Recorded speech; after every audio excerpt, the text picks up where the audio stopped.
Roh Kudus yang kami puji dan kami sembah. Kiranya damai sejahtera Tuhan turun atas kami ketika kami menerima firman-Mu, dan firman-Mu tidak akan berlalu dengan sia-sia. Di dalam nama Yesus kami berdoa dan mengucap syukur. Sama-sama kita katakan amin. Silakan duduk. Shalom. Shalom. Ya, belum semua saya kenal, tetapi kita sudah mulai berkenalan karena saya sudah pernah ke tempat ini. Ya. Dan saya bersyukur walaupun wanita, lady first, di mana-mana wanita yang terutama ya, yang datang ke Tuhan juga wanita. Ya, tapi untung ada seorang bapak. Jadi tidak semua bapak-bapak masuk ke neraka. Ya, tapi yang punya hati yang cinta Tuhan yang akan datang kepada Tuhan. Baik, saudaraku, saya senang hari ini bisa membawa firman Tuhan. Saya yakin saudara sudah mulai mengenal saya, ya. Kalau nama saya sudah pada tahu?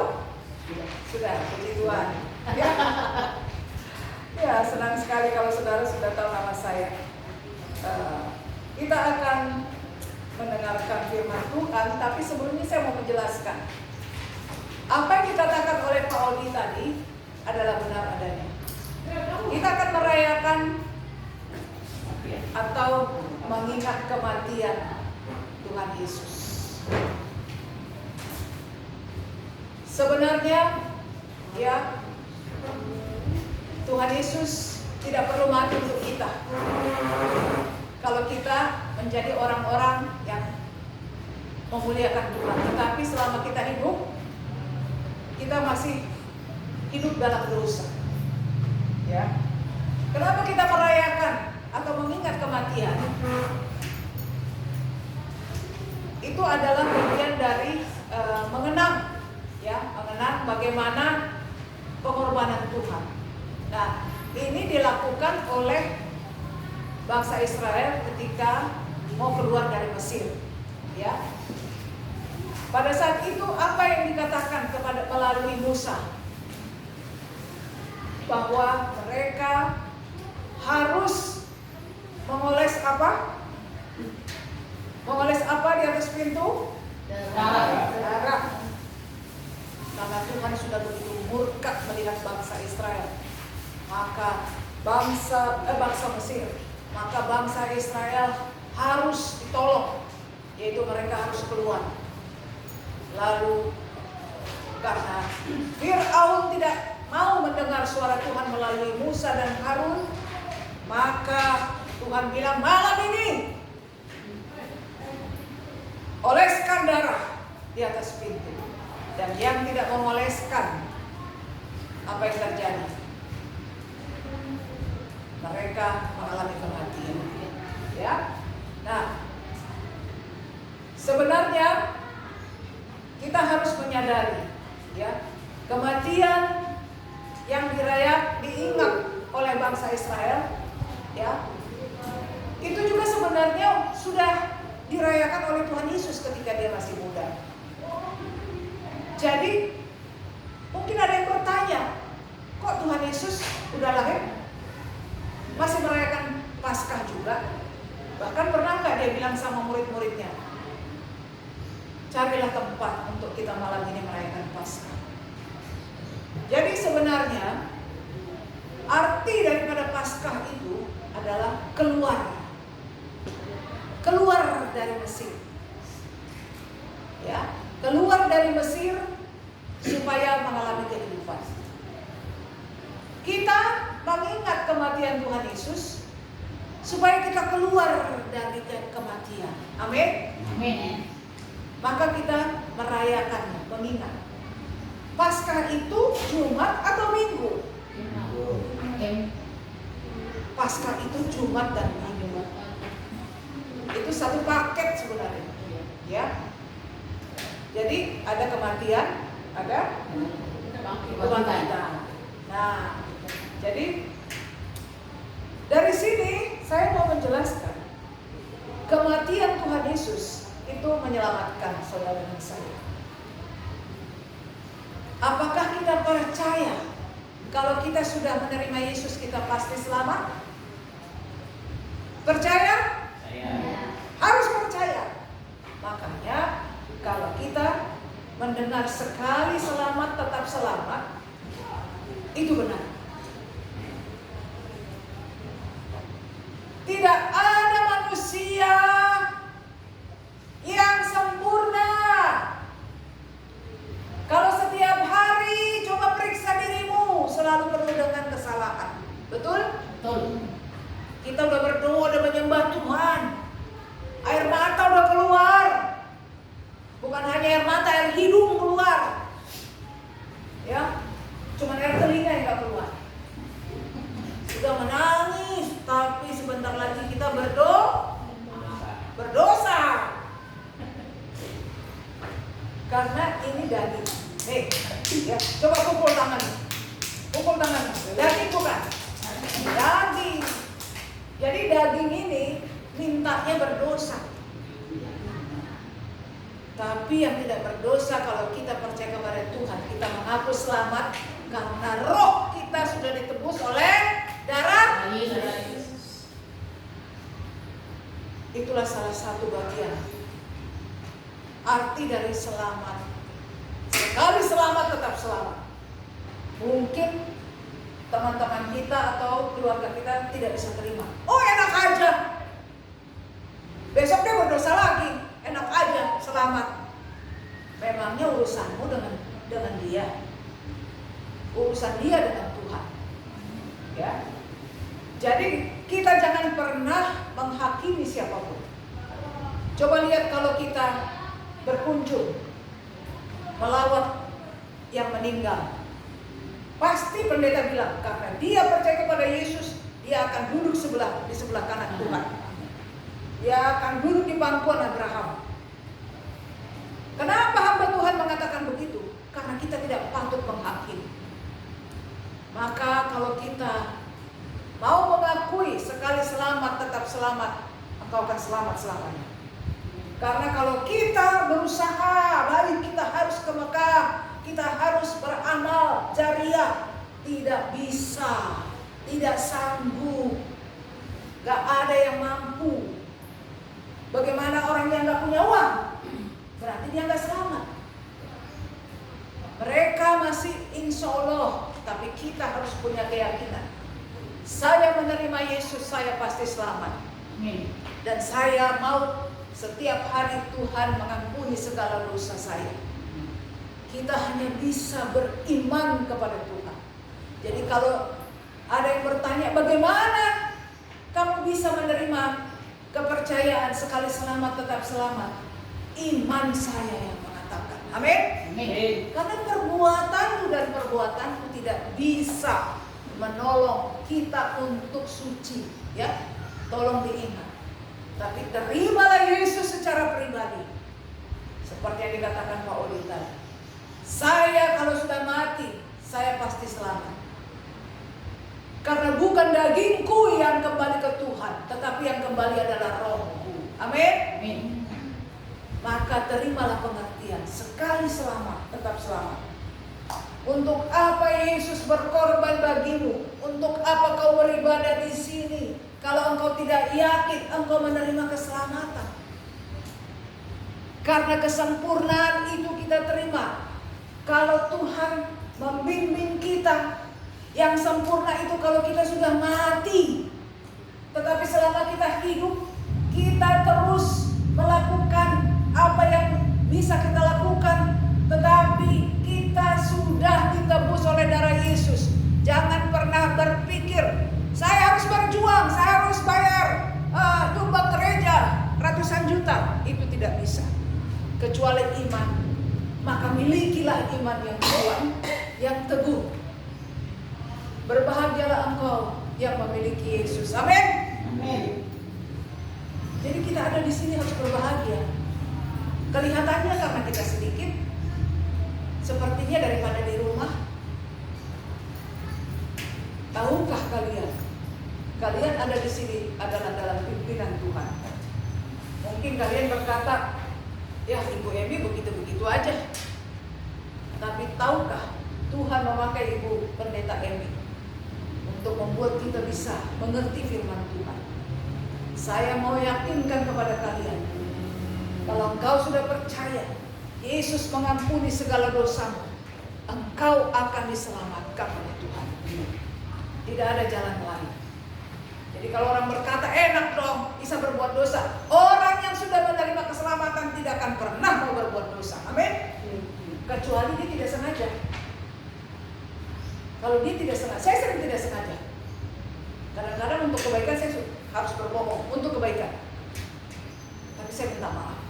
Nah itulah daging. Kadang-kadang kita sakit hati terhadap seseorang, iri hati, benci. Itu masuk ke pikiran kita, masuk ke hati kita. Karena kita tidak bisa mengampuni. Tapi kalau kita sudah menerima Yesus dan yakin kita pasti akan selamat sesudah Tuhan panggil kita, Tuhan sudah menyelamatkan roh dan jiwa kita. Roh dan jiwa itu sebenarnya satu. Jadi jangan engkau ragu-ragu berkata, saya sudah selamat pada darah Yesus. Kalau engkau berdosa sampai hari ini, tinggalkan dosa.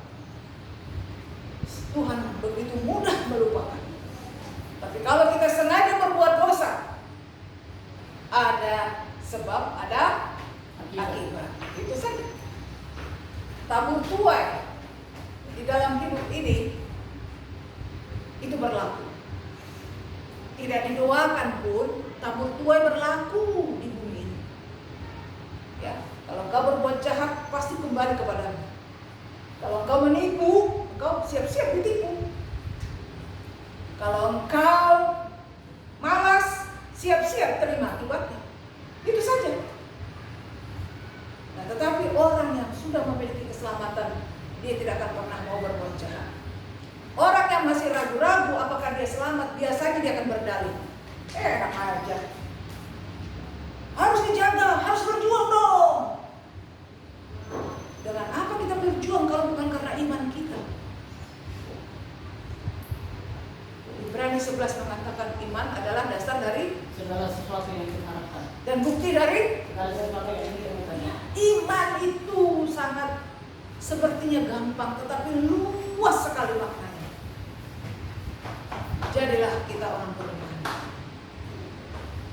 Roh Kudus ada di sini. Dia memperhatikan hati kita sekarang. Amin. Amin. Hati saudara sedang diperhatikan. Apakah saudara sedang menolak perkataan saya atau setuju?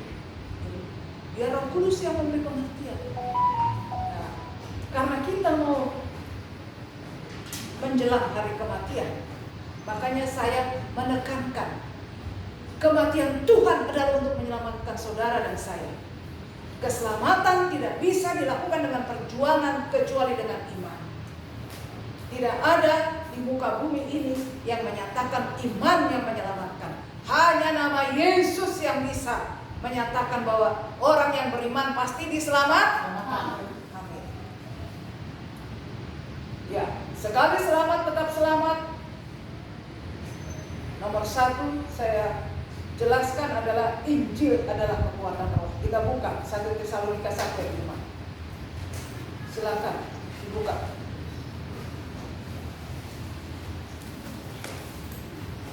Kalau sudah dapat boleh dibaca. Silakan orang muda. Ayo suara keras, semangat.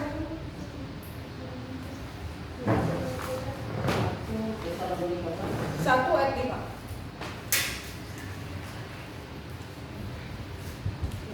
Ya. Sebab Injil yang kami beritakan bukan disampaikan kepada kamu dengan kata-kata saja, tetapi juga dengan kekuatan oleh Roh Kudus dan dengan satu kepastian yang kokoh. Memang kamu tahu bagaimana kami bekerja di antara kamu oleh karena kamu. Kita baca bersama-sama. 1, 2, 3. Sebab Injil yang kami beritakan bukan disampaikan kepada kamu dengan kata-kata saja, tetapi juga dengan kekuatan oleh Roh Kudus dan dengan suatu kepastian yang kokoh. Stop. Sampai di situ. Ini adalah perkataan Paulus kepada jemaat di Tesalonika. Dikatakan di sini, Injil yang kami beritakan bukan disampaikan dengan kata-kata, tapi ada kuasa. Saya berbicara ini bukan dengan kata-kata saja. Ada kuasa yang mengalir lewat saya. Karena saya mengandalkan Roh Kudus. Ya. Saya mengandalkan Tuhan. Kalau saya berbicara sebagai guru, ya, nggak ada kuasa di situ. Saya mengajar matematik, ya. Saya mengajar bahasa Inggris. Tidak ada kuasa di situ. Tetapi kalau saya mengajarkan firman Tuhan, katanya tidak hanya kata-kata, tetapi oleh kuasa. Saudara percaya ada kuasa di tempat ini memimpin kita? Amin. Amin. Tadi ibunya Santa bernyanyi, menunjukkan bagaimana bukan dengan kekuatan dia. Jadi bukan dengan kekuatan saya ini berbicara. Maka sekali selamat, tetap selamat karena Injil itu disampaikan bukan dengan kata-kata, tetapi dengan kekuatan Roh, yaitu Roh Kudus. Ya. Lalu yang kedua, sekali selamat, tetap selamat adalah Injil adalah kekuatan Allah yang menyelamatkan. Kekuatan Allah, makanya kita harus baca Injil, baca Alkitab. Apakah kalian, saudara-saudara, sudah membaca Alkitab? Atau hanya membaca Alkitab karena di gereja? Mulai sekarang, ya, percayalah, Injil itu memiliki kekuatan Allah yang menyelamatkan. Mari kita buka Roma 1 ayat 16. Ya, bersama-sama kita baca. Kalau sudah ketemu, Roma 1 ayat 16. Tadi ayat berapa saya bilang? Roma 1 ayat 16. Iya.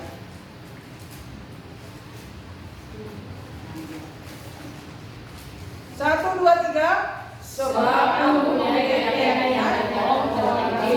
karena ini adalah orang yang percaya, pertama-tama orang Yahudi, tetapi juga orang Yunani.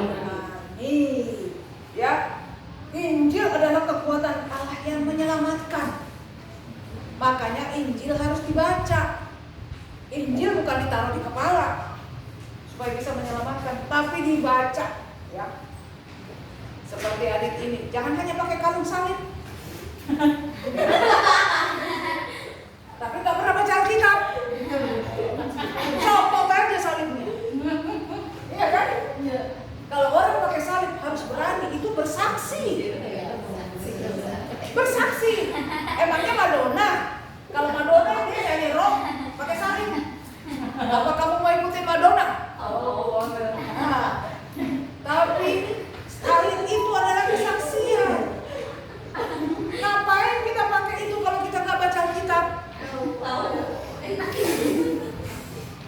Kita nggak usah pakai salib kalau kita baca Alkitab. Kita menjadi saksi. Amin.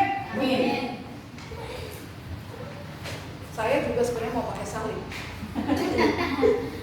Iya. Tapi saya pikir nanti teman saya yang tidak seagama sepertinya merasa dikecilkan.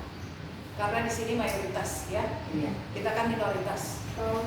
Itu hanya hikmat saja. Kalau di sini sih nggak apa-apa saudara pakai salib. Orang semuanya Kristen, ya kan? Tapi kalau kita keluar, kadang-kadang ada yang salah menilai. Tapi tidak apa-apa. Lanjutkan pakai salib. Tapi lanjutkan harus membaca Alkitab. Iya Kak?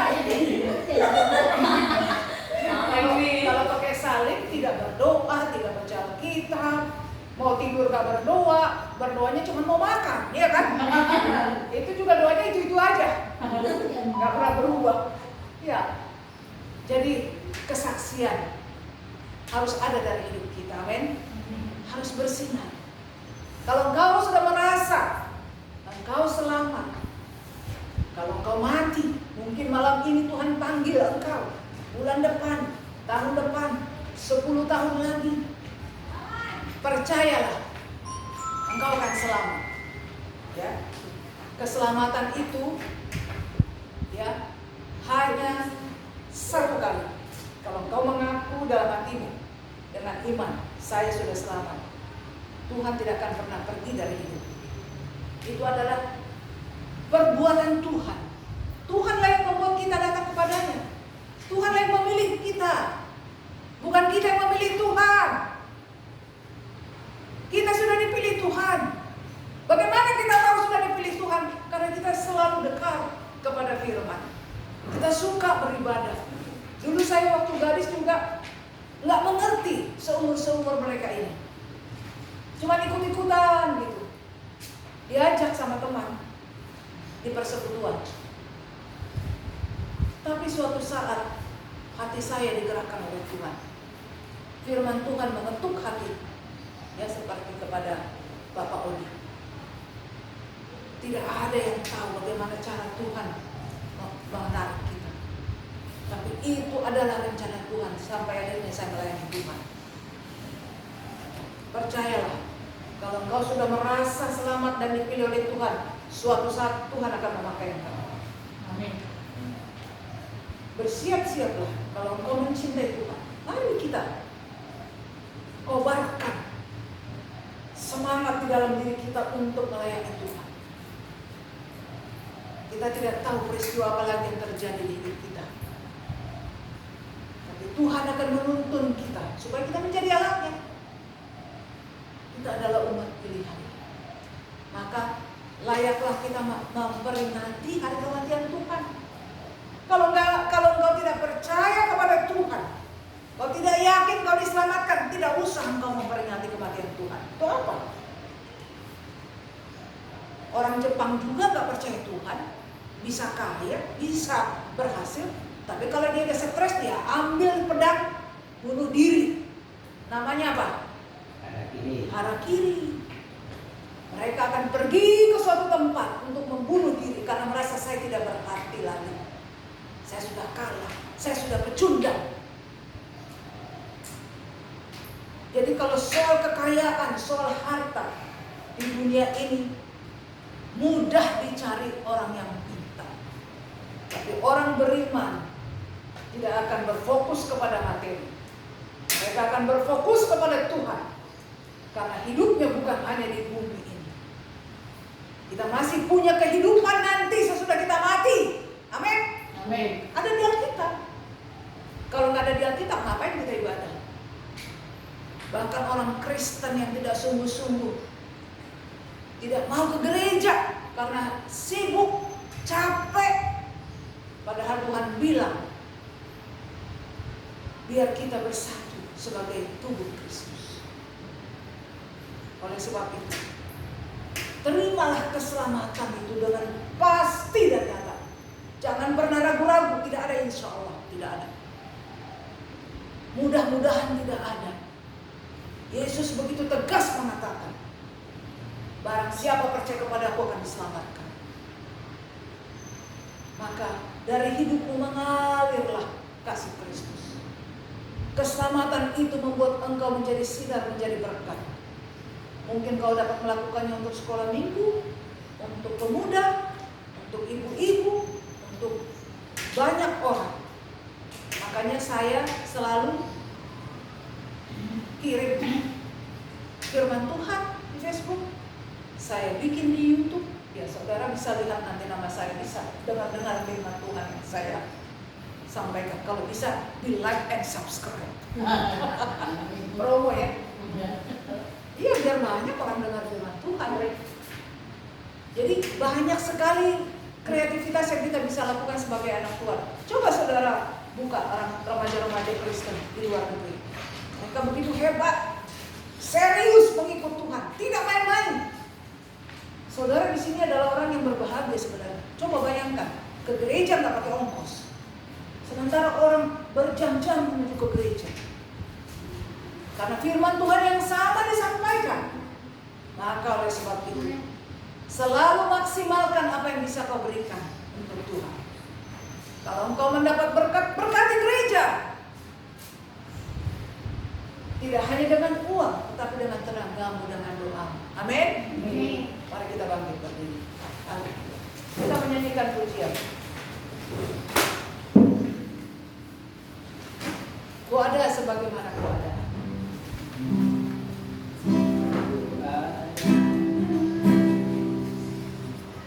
Ku ada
yakin engkau memiliki keselamatan, terimalah dengan iman.